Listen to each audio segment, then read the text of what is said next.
Algebra 2, Lesson 2.3, Linear Functions and the Slope-Intercept Form.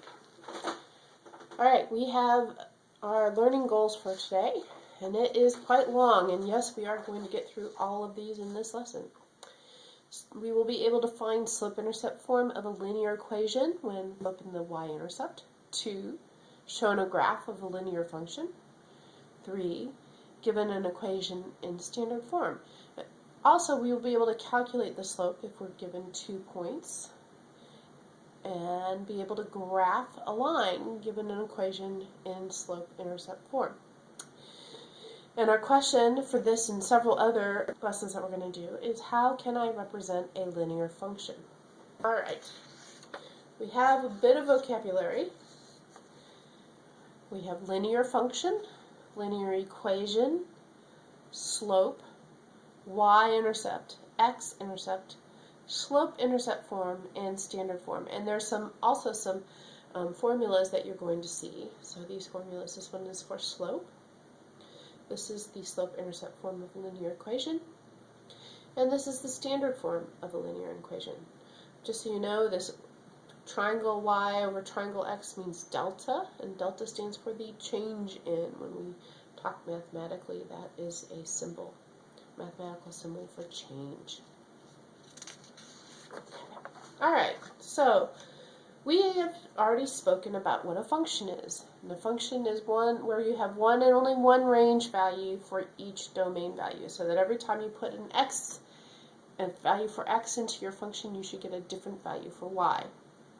And you can't put an x in your function and get 2 values for y, just one. So a linear function, though, is a function that graphs as a straight line, and that can be represented by a linear equation. Something that always helps me remember, straight line, the word linear has the word line in it. It's almost like it's liner function. Okay. And here is my standard form. But this does not look a whole lot like what we're used to seeing as a function, because remember, we always had that f of x stuff. But I want to show you that I can make this into something that looks like what we're used to seeing as a function. And the way I'm going to do that is solve for y, similar to the way that we did when we were doing linear equations. So I'm going to solve for y. So I'm going to subtract ax from both sides. And I get, these cancel out, I'm left with by equals, I'm going to put the ax first, and it'll become clear why I'm doing that in a little while. So I have negative ax plus c. Now I'm going to divide both sides by y, or b, I'm sorry, because remember I'm solving for y. These b's drop out, and I'm just left with y equals, and I'm going to use this like the distributive property and divide each term by that b. Negative a over b x plus c over b. Now a, b, and c are just constants, and usually they're integral constants, which means that they're integers. But if I think about that, that also looks like a function now, because I could change that into f of x, that's what y is a constant, or I'm going to call it m times x, plus another constant in it. I'm going to use a small b, which means they're different. Hopefully that looks familiar, because that is the slope-intercept form of a line. So here's my slope-intercept form of the line. I'm putting y back in there. Remember, I'm going to have one, for every time I put in an x, I'm going to get a different y. Okay? Every different x is going to get a different y. So slope-intercept. Well, as it says, it has slope, and that's what the m is. And b is the y-intercept. So let's talk about how we get these things before we go on, because x and y are just points on the line. Okay? Slope is the steepness of a line. And we've talked about rise over run. That's what it equals, rise over run. or the change in y over the change in x. So here I have a line, and I have 2 points on my line, 2, 1, and negative 3, 4. Now, it doesn't really matter which one I call the first point or the second point. It's just that I need to make sure that those are one point right here, and that these are the coordinates of the other. So I'm going to call this my point 1, and this my point 2. You could have done it the other way around. That would have been fine. So let's figure out what my slope is going to be. Okay, so the y of the second point, which is 4, minus the y of the first point, which is 1, over the x of the second point, which is negative 3, minus the x of the first point, negative 2. So if I do that, I get 4 minus 1 is 3, and negative 3 minus 2 is negative 5. Now, slope should always be left as a fraction, unless it's over 1, and then you can put the whole number there. But technically, it should be left as a fraction, simplified fraction. So this equals negative 3/5. I'm dividing by a negative, that makes the whole thing negative. Okay, so my slope equals 3/5, and that's how I find it. I could also look at rise over run. If I'm going from one point to the other, I have to go down 3, that's that minus 3, and over 5. So if I'm looking at a graph, I can do it either way. I can use the formula, or I can count. Okay, so that's the slope. There are several types of slopes, and we want to look at those. I'm always going, if my line is going to go up as I go from left to right, it's positive slope. If it goes down from left to right, it's a negative slope. And if you remember, when we just had a negative slope because it went down. If it just goes straight across, it is horizontal. When you have a horizontal line, it has a slope of 0. My m is going to be 0. And I'm going to have the line is going to be y equals some kind of constant. Okay? If my slope is if it goes straight up and down and it's a vertical line, there is no slope. It is undefined. Because I'm dividing by 0. If I did my formula, I'd be dividing by 0. I can't divide by 0. So there's no slope. But the line is going to be x equals a constant. Okay, that's a vertical line when you have x equal to a constant. Okay, so those are the 4 types of slope. You need to keep those in mind, and that'll help you when you're checking yourself, making sure it's reasonable. Oh, should I have a positive slope? Should it be negative? Should it be 0? Okay. The other part of the slope-intercept is the intercepts. And the intercepts are the values where the function crosses an x-axis. And something to remember is that if you're looking at an x-intercept, y is going to be equal to 0. And if you look at a y-intercept, x equals to 0. So let me just kind of show you what I mean by that. If I have a line, I'm going to use negative slope again. Here's my x-intercept. And this is where y equals 0. And here's my y-intercept. That's where x equals 0. So that's how that works. Okay. We can use that. Now we can look at our slope-intercept form. And so I'm going to sometimes refer to it as the SI form, just to let you know. It's y equals mx plus b, where m is the slope and b is the y-intercept. So, now that we have talked about that, let's talk about how we would find it, okay? So, what is the equation of the line? Here's an example of a problem you might have. So what is the equation of a line where m, or slope, equals 6, and the y-intercept is 0, 5? Well, That's pretty simple. I just have to stick 6 in for m and 5 in for b. So I get y equals 6x plus 5. And that's as simple as it gets. Okay? How about if I have a graph?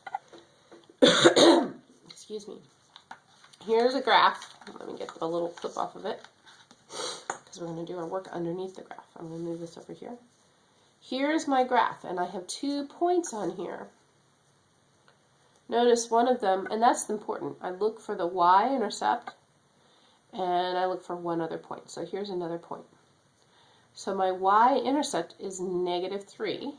So y-intercept, I'm going to abbreviate, is 0, -3.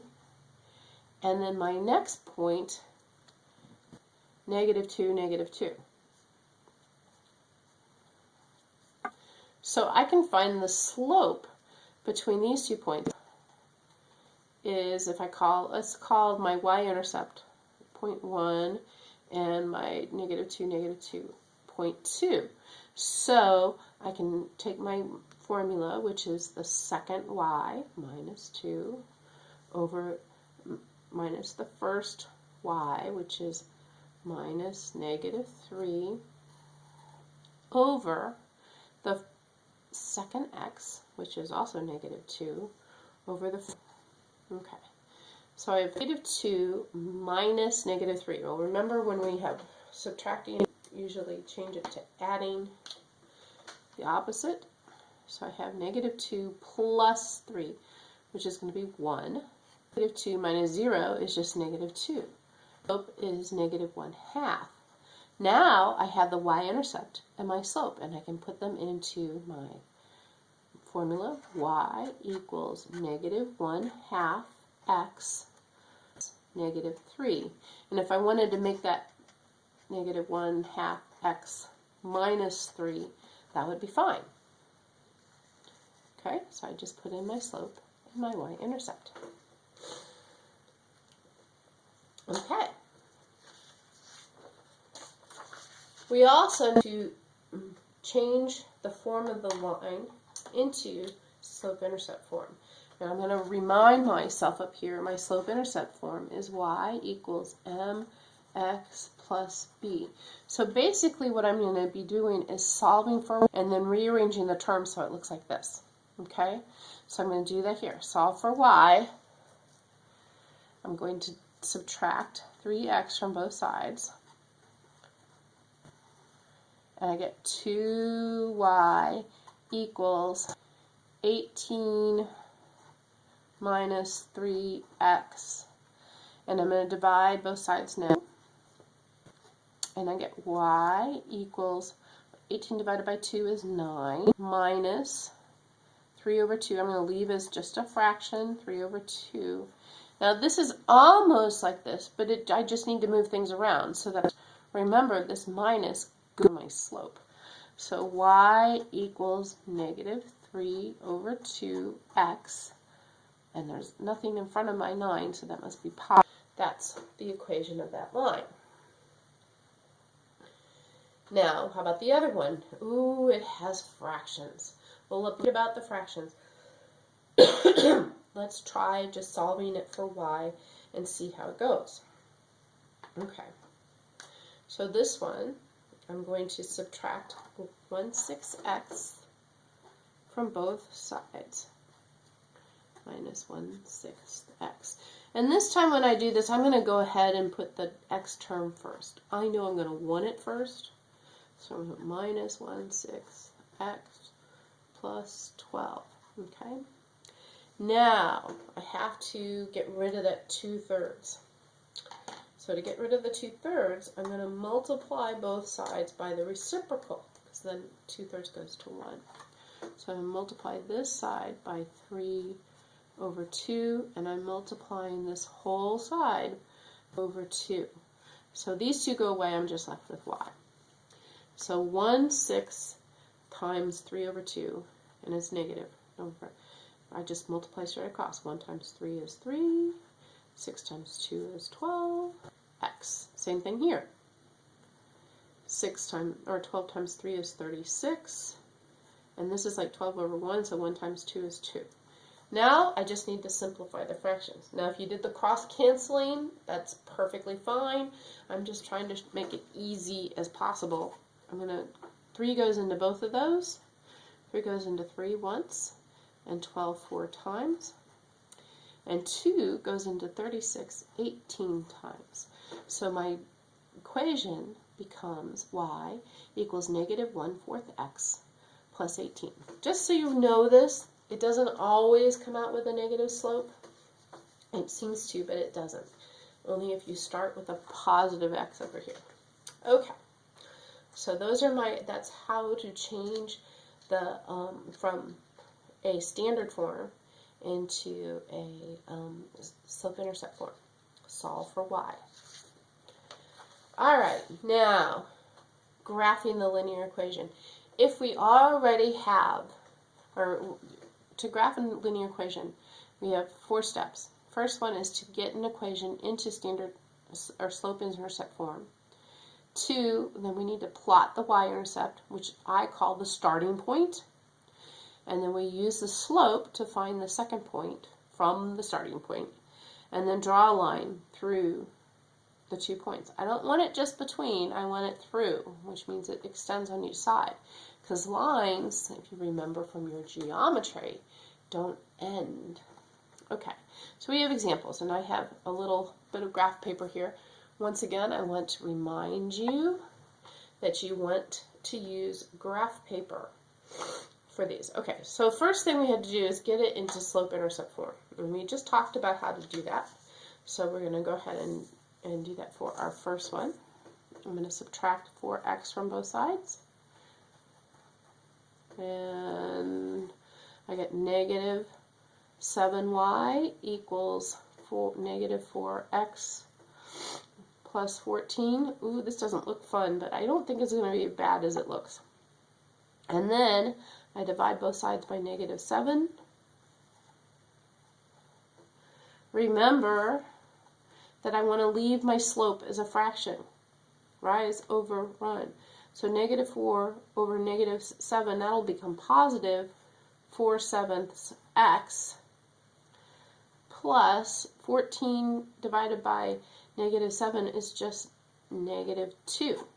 So there's my equation in slope-intercept form. So now I'm going to use this particular graph right here.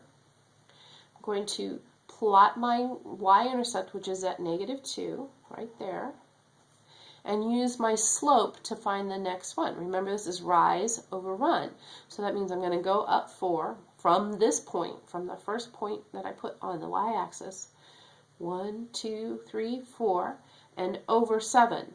1, 2, 3, 4, 5, 6, 7. There. These are my 2 points. Now I'm going to carefully, I probably should have a ruler for this, but I don't. So I'm going to draw a line that goes through them.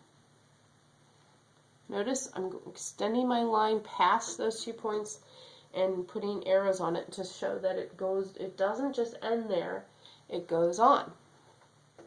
So that is my first one, okay? Remember, graph paper is a wonderful thing, and it's really important for this part of our course. Okay, let's look at the other one. Once again, I'm just going to solve for y. Divide both sides by 6. And I get 3 over 6 is 1/2. 1/2 x equals y. Well, that doesn't really look like the slope-intercept form. Let's turn it around. Y equals 1/2 x. Where's the intercept? Well, when there isn't one, it's 0. So that should make it easier to graph. So once again, I'm going to come over here. Here's my graph paper. And I have my y-intercept is 0, which is right at the origin. And then my slope is up 1 over 2. So there's my second point. Remember, I always start with the y-intercept, and this one just happens to be through the origin. That is my starting point where I start counting for the slope. So once again, I'm going to draw my line through, extend it out both ways, and that is my line for that equation. Okay. Hopefully you will have some practice graphing lines in class. I will see you there.